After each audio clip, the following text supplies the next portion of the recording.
Un caloroso benvenuto a tutti gli amici di mattoscacco.com. Oggi in questo nuovo video andiamo a vedere due trappole che ovviamente possono accadere solo se il vostro avversario gioca in maniera un po' sbadata, che però non escludo che possa accadere. Allora, nella prima trappola in apertura voi sarete il bianco e funzionerà solo se il vostro avversario giocherà la difesa olandese.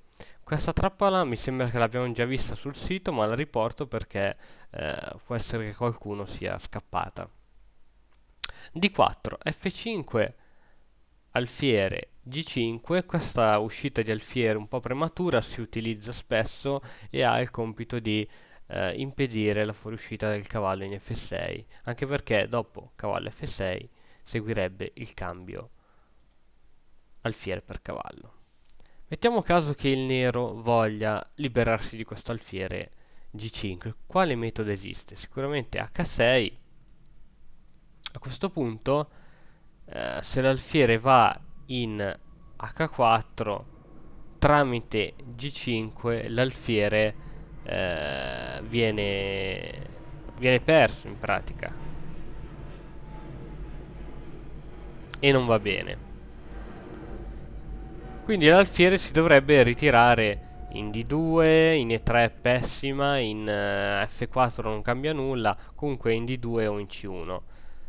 Tuttavia, se noi andiamo a analizzare bene, questa ritirata è fattibile, poiché dopo G7 e G5 noi possiamo giocare E3 o E4 addirittura. Perché possiamo giocarlo? Perché se segue la cattura di alfiere andiamo subito di scacco matto e la partita finisce e abbiamo vinto. Si può continuare in questo modo anche con alfiere G3,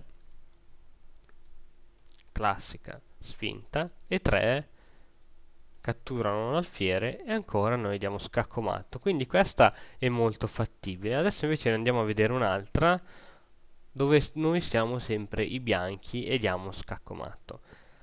Abbiamo la difesa Caro-Ken con E4, C6, D4, D5.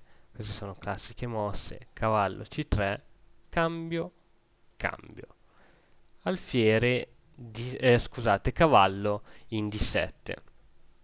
Lo scopo di cavallo in D7 è quello di andare in F6 oppure a supportare la spinta del pedone D7, D5. Non è una delle mosse migliori, tuttavia. Anzi, il cavallo in D7 ha anche lo scopo di supportare appunto la fuoriuscita dell'altro cavallo, onde evitare impedonature.